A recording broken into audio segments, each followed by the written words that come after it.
अक्सर हाईवेज पर ही गाड़ियों के टायर फटने की घटनाएं सबसे ज्यादा होती है, पर सवाल यह है कि ऐसा होता क्यों है। तो चलिए मैं आपको बताता हूं। एक्चुअली इंटरनेशनल स्टैंडर्ड्स के हिसाब से गाड़ियों के टायर्स में 25 psi से ज्यादा प्रेशर की हवा नहीं भरी जानी चाहिए, लेकिन इंडियंस क्या करते हैं, एवरेज को बढ़ाने के लिए और फ्यूल को सेव करने के लिए टायर्स के अंदर 35 से 45 psi की हवा भर लेते हैं। अब जब हाईवे पर वो गाड़ी दौड़ाते हैं तो टायर्स इतने गर्म हो जाते हैं कि अंदर की जो हवा है वो फैलने लगती है, और फैलने से इतना ज्यादा प्रेशर बन जाता है कि टायर बर्स्ट हो जाता है, टायर फट जाता है। इसीलिए अपने गाड़ियों के टायर्स में 25 psi से ज्यादा की हवा ना भरें। आज हम 21वीं सदी में जी रहे हैं, लेकिन आज भी भारत में ऐसे कई अस्पताल हैं जिनके हालत को देख के हम ये सोचने पे मजबूर हो जाते हैं कि तरक्की आखिर है तो है कहां, हमने इतने साल किया क्या है।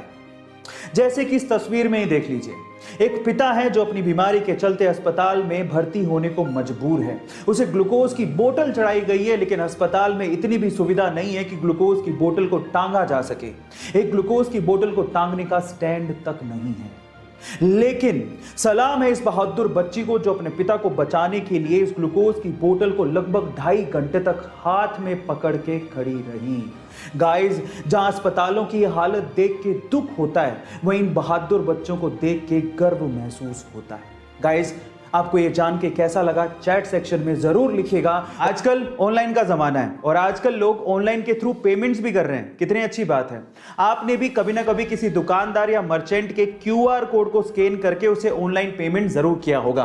पर मेरा सवाल यह है कि QR कोड में QR का मतलब क्या होता है, क्या आप जानते हैं? चलिए मैं आपको बताता हूं। इसका मतलब इसके काम में ही छिपा है। मान लीजिए कि QR कोड होता ही नहीं, तो आप पेमेंट कैसे करते हैं? आप उसका मोबाइल नंबर लेते हैं या अकाउंट नंबर लेते हैं, फिर उसे एंटर करते हैं, वेरीफाई करते हैं, फिर पेमेंट करते हैं। आजकल सिंपल हो गया है, आप सीधे क्या करते हो, QR कोड को स्कैन करते हो और पेमेंट कर देते हो। इसका मतलब आप पेमेंट को क्विकली रिस्पॉन्ड कर रहे हो।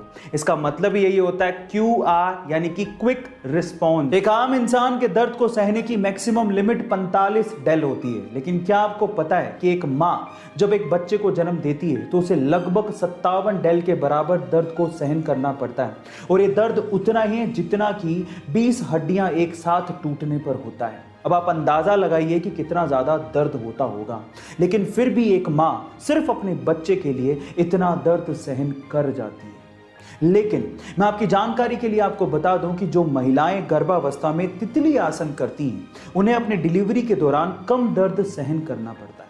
गाइस, इस वीडियो को उन माओं के साथ, उन महिलाओं के साथ शेयर करिए जो अभी मां बनना चाहती हैं या बनने वाली हैं। गाइस, अगर पूरी दुनिया में कहीं अच्छा काम हो रहा हो और स्पेशली गरीब लोगों के लिए भले का काम हो रहा हो, तो उसे शेयर करना तो बनता है।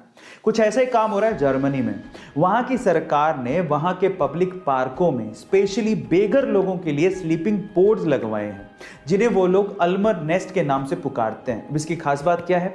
इसकी खास बात यह है कि छोटे छोटे से ये स्लीपिंग पोड्स बेसिकली लकड़ी और स्टील के बने, और उनके ऊपर सोलर पैनल लगे हुए हैं जो कि दिन में चार्ज होते हैं और रात में रोशनी देते हैं। इसके अलावा मजे की बात यह है कि उन छोटे छोटे से स्लीपिंग पोड्स में वाईफाई की सुविधा भी है।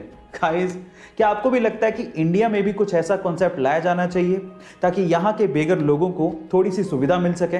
चैट सेक्शन में जरूर लिखिएगा। चलिए गाइस, इंडिया के बारे में एक और इंटरेस्टिंग सवाल मैं आपसे पूछता हूँ। क्या पता यही सवाल अमिताभ बच्चन हॉट सीट पे आपसे पूछ लें।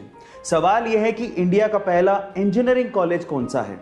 इंडिया में सबसे पहले खुलने वाले इंजीनियरिंग कॉलेज का नाम बताना है आपको। क्या आप जानते हैं? चलिए मैं आपको बताता हूं। वो है IIT Roorkee, Indian Institute of Technology Roorkee.